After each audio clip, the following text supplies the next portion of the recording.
இதுதாங்க last final work வேலை ஃபுல்லாக முடிச்சது.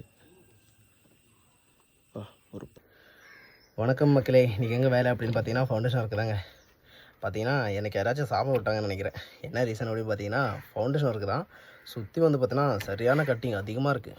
பக்கத்துலேயே கட்டிங் சொல்லிட்டு அவ்வளோ கட்டிங் கொடுத்துருக்காங்க. எனக்கு வந்து பார்த்த உடனே காலையில் செம்ம மூட் அப்செட். என்னடா அது மண்ணு போகிறதுக்கு இடம் இல்லை, அதுதான் மெயின் ரீசனே. மண்ணு போகிறதுக்கு இடம் இருந்துச்சுன்னா இவ்வளோ டென்ஷன் தேவையில்லையே. கட்டிங் எத்தனை இருந்தாலும் எடுத்து போயிட்டே இருக்கலாம்.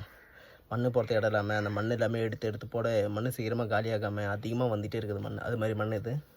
ஆல்மோஸ்ட் வேலை வந்து பார்த்தீங்கன்னா பாதி முடிஞ்சதுங்க. வாங்க எப்படிலாம் எடுத்துருக்கு அப்படி சொல்லிட்டு காட்டுறேன். மண் ஃப்ரண்ட்டில் போடக்கூடாதுன்னு சொன்னாங்க. அப்படி இருந்து வந்து பார்த்தீங்கன்னா மண் ஃப்ரண்ட்டாக தான் போட்டு கூட்டியிருக்கேன். ஏன்னா வேறு எங்கேயும் போகிறதுக்கு வழி கிடையாது. 3 அடி கிட்ட ஆழம் எடுத்துகிட்டு கரெக்டாக எடுத்துகிட்டு வந்துச்சு. மேக்ஸிமம் என்னால் முடிஞ்ச வரைக்கும் ஃபினிஷிங்காக கொடுத்துருக்கேன். அதுக்கப்புறம் என்னன்றது பார்த்துக்கலாம். வாங்க எப்படிலாம் செஞ்சுருக்க அப்படி சொல்லிட்டு காட்டுறேன். இன்றைக்கி இங்கே தாங்க வேலை. ஃபவுண்டேஷன் ஒர்க்கு பார்த்தீங்கனாலே தெரியும். ஃபுல்லாகவே கட்டிங் தாங்க. மண் போடவும் இடம் இல்லை. இது வந்து பார்த்தீங்கன்னா இந்த தென்னை மரத்துக்கு தாண்டா இவங்க இடம், இவங்க தானே தான் இந்த இடம். ஏன்னா ஃபஸ்ட்டு இங்கே தான் எடுத்திருக்கேன். என்ன காரணம் அப்படின்னு பார்த்தீங்கன்னா பின்னாடி வந்து பார்த்தீங்கன்னா கல் போட்டிருக்காங்க. அதெல்லாம் மண் போடுறதுக்கு இடம் இல்லை. 3 அடி ஆழம். இந்த இடத்துல 3 அடி ஆழம், ஃப்ரண்ட்டில் வந்து பார்த்தீங்கன்னா 2 அடி ஆழம் வேணும் அப்படின்னு சொல்லியிருக்காங்க. இந்த இடத்துல ஏன் ஃபஸ்ட்டு ஸ்டார்ட் பண்ணுறேன் அப்படின்னு சொல்லிட்டு பார்த்தீங்கன்னா இந்த இடத்துல இருக்கிற மண் எடுத்து நான் இந்த பக்கம் போட்டுட்டுனா இந்த மண்ணை எடுத்து ஈஸியாக வெளியே போட்டுறேன். எனக்கு கை அட்டிக்கும். சரிங்களா? அந்த பக்கம் வந்து 3 அடி ஆழம் எடுக்கிற மண் வந்து பார்த்தா இந்த பக்கம் எடுத்து போடுறதுக்கு ஃபில் ஆகிடும் சீக்கிரமாக. அந்த பாக்ஸ் வந்து பார்த்தீங்கன்னா திரும்ப போடுறதுக்கு எனக்கு ஸ்பேஸ் இருக்காது. அதுக்காக என்ன பண்ணுறேன்னா ஃபஸ்ட்டு இந்த இடத்துல இருக்கிற மண் எடுத்துகிட்டு இந்த லைனை எடுத்துட்டோம்னா அந்த மண் எடுத்து நேரம் அந்த லைன் உள்ளே நான் எடுத்து போட்டுருவேன். இந்த லைன் உள்ள போட்டால் எனக்கு மேக்ஸிமம் வந்து பார்த்தீங்கன்னா அதிகமாக மண் போட்டால் எனக்கு ஸ்பேஸ் கிடைக்கும். அதாவது பார்த்தீங்கன்னா இங்கே இருக்கிற ஸ்பேஸு இதுவும் கிடைக்கும். ஏன்னா நம்ம தான் இங்கே எடுத்தாச்சுல்ல, யூஸ் பண்ண தானே. நமக்கு வந்து அளவு கரெக்டாக தெரியும். நம்ம எடுக்கும்போது வந்து பார்த்தீங்கன்னா அளவு வந்து கரெக்டாக வந்துடும். அதனால ஒன்றும் பிரச்சனை இல்லைங்க. ஸோ மண் போட முடியாமல் இருக்கிற இடத்துல இந்த மாதிரி நம்ம எடுக்கிறது தான் நம்மளுக்கு சேஃபாக இருக்கும். புரியுதுங்களா? ஏன்னா இது வந்து பார்த்தீங்கன்னா நிறைய பேருக்கு தெரியாது. மண் போடவே இடலடா அப்படின்னு சொல்லிட்டு அப்படியே வெறுப்பாக உட்காந்துருப்பாங்க. ஏன்னா என்ன மாதிரி இங்கே கேரளாவில் ஓட்டுறவங்க யாராச்சும் இருந்தீங்க அப்படின்னா கண்டிப்பாக இந்த வீடியோ பார்த்தீங்கன்னா சொல்லுங்கள் எந்த இடத்துல உங்களுக்கு இந்த மாதிரி அனுபவம் இருக்குது அப்படின்னு சொல்லிட்டு. ஏன்னா இவங்கக்கிட்ட மண் போட இடம்னா கூட பரவாயில்லைங்க. ஒரு எப்படி சொல்கிறது, எதையாச்சும் ஒன்று அட்ஜஸ்ட் பண்ணி போட்டுடலாம். ஆனால் அந்த கட்டிங் வைக்கிறாங்க பார்த்தீங்களா, கட்டிங்குக்குள்ளே கட்டிங்கு அது உள்ளே வெளியே சைட்லன்னு சொல்லிட்டு மார்க் பண்ணி வைக்கிறாங்க பாருங்கள். அதுதாங்க வெறுப்பே. அது வண்டி நிறுத்தவும் இடம் இருக்காது, மண் போடவும் இடம் இருக்காது. ஆனால் அந்த வேலை நம்ம செஞ்சு தான் வேறு யாரும் வந்து செய்யவும் மாட்டாங்க. புரியுதுங்களா? நம்ம தான் செஞ்சாகணும் அந்த வேலையை. இரிட்டேட்டிங்காக இருக்குங்க. காலையில் வந்து இந்த சைட்டில் பார்த்த உடனே ஓகே இன்றைக்கும் சம்பவம் இருக்குது, நம்மளை வச்சு செய்யறதுக்கு பிளான் பண்ணிட்டானுங்க அப்படின்ற மாதிரி மைண்ட் செட் வந்துருச்சு. ஏன்னா அந்த பக்கமாக அவங்கக்கிட்ட சண்டையாமா, இந்த பக்கம் சண்டை எதுவும் இல்லை. ஆனால் மண் போடுறது இடம் இல்லை. வீட்டுக்கிட்ட வந்து பார்த்தீங்கன்னா அதிகமாக மண் போடாதீங்க, கொஞ்சமாக மண் போடுங்க அப்படின்னு மட்டும் தான் சொல்லியிருக்காங்க. அந்த மாதிரி எப்படி வந்து சிக்கியிருக்கான் பார்த்தீங்களாங்க. இப்படி தான் நம்ம பொழப்பு. இதே சைட் ஓனர் ஒருத்தன் வரல, அவன் வந்தானா தான் தெரியும். வந்து கியான்னு கத்திக்கிட்டே கிடப்பான். பாடுகள் நம்மளை வேலையே செய்ய விட மாட்டான். அவனே பேசிட்டு அவனே சிரிப்பான். அந்த ஆள் வருவான். இன்னும் ஆள் இன்னும் வரல, இங்கே போயிருக்காப்புல. சரிங்களா? கல் கொட்டினதெல்லாம் நியாயம்தான். என்ன கொஞ்சம் அந்த பக்கம் சேர்த்து கொட்டிருந்தாங்கன்னா இன்னும் கொஞ்சம் எனக்கு ஃப்ரீயாக இருந்திருக்கும். இப்போ பாருங்கள், வண்டி நேரத்துக்கு கூட இடம் இல்லாமல் அந்த கல்லெல்லாம் கொஞ்சம் தள்ளி விட்டு தான் இப்போ எடுக்கிற மாதிரி இருக்குது. பின்னாடி 3 அடி ஆழம், ஃப்ரண்ட்டில் 2 அடி ஆழம். என்ன கணக்குனே எனக்கு ஒன்றும் புரியலங்க.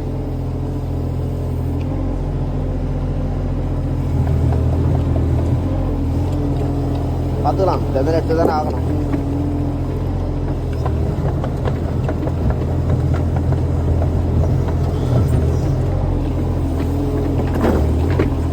இன்னும் அவ்வளோ இது போகணும். இங்கே வந்து பார்த்தீங்கன்னா கல் இருக்குது கீழே. அந்த கல்லை நவர்த்திட்டு கிட்டக்க போயிடும்.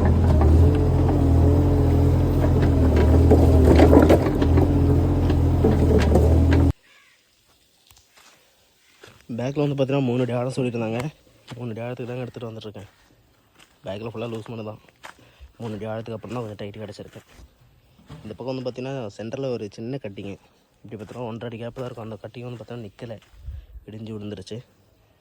இன்னமும் வந்து பார்த்தோன்னா இந்த பக்கம் இருக்கிற இந்த மண்ணெல்லாம் எடுக்கும்போது இடிஞ்சு விழுந்துருங்க. சின்ன கேப்பு தான், ஒன்றும் பிரச்சனை இல்லைங்க. மண் போடுறதுக்கு ஓரளவுக்கு இடம் நானே ரெடி பண்ணிட்டேன், வேறு வழி இல்லை.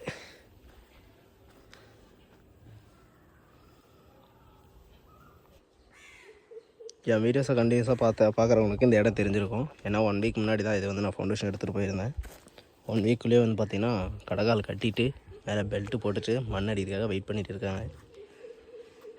அதுக்கு நேராக ஆப்போசிட்டில் தான் நம்ம வண்டி நிற்கிது. அங்கேயும் கடக்கால் தாங்க. ஒரு வழியாக பாதி வேலை முடிஞ்சதுங்க. மண் போடுறதுக்கு இடம் இல்லாததுனால தாங்க இவ்வளோ நேரம் ஆகிடுச்சு. இல்லைனா சீக்கிரமாக வேலை முடிஞ்சிருக்கும்.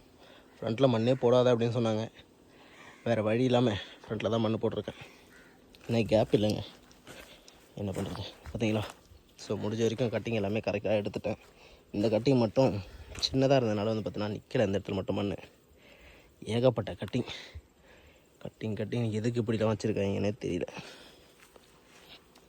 பரவாயில்லைங்க, ஒரு வேலை வந்து ஈஸியாக முடிஞ்சது. லாஸ்ட்டாக அந்த ஒரு 2-3 பாக்ஸ் மட்டும் இருக்குது, அதை மட்டும் எடுத்துகிட்டா வேலை முடிஞ்சது. பார்க்கலாம் ஃபைனல் ஒர்க் எப்படி இருக்குது சொல்லிட்டு காட்டுறேன்.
இதுதாங்க லாஸ்ட்டு ஃபைனல் ஒர்க்கு. வேலை ஃபுல்லாக முடிச்சது. ஒரு பாடுபட்டுட்டேங்க இந்த வேலை முடிக்கிறதுக்குள்ளே. மண் எதுவுமே உள்ளே அதிகமாக இருக்காது, எல்லா மண்ணுமே வெளியே தான் எடுத்துகிட்டு வந்து போட்டிருக்கேன். பார்த்தீங்களா, கல்லெல்லாம் கொட்டிட்டு ரொம்ப டார்ச்சர் பண்ணிட்டாங்க மண் போடுறது இடம் இல்லாமல். பார்க்கலாம்.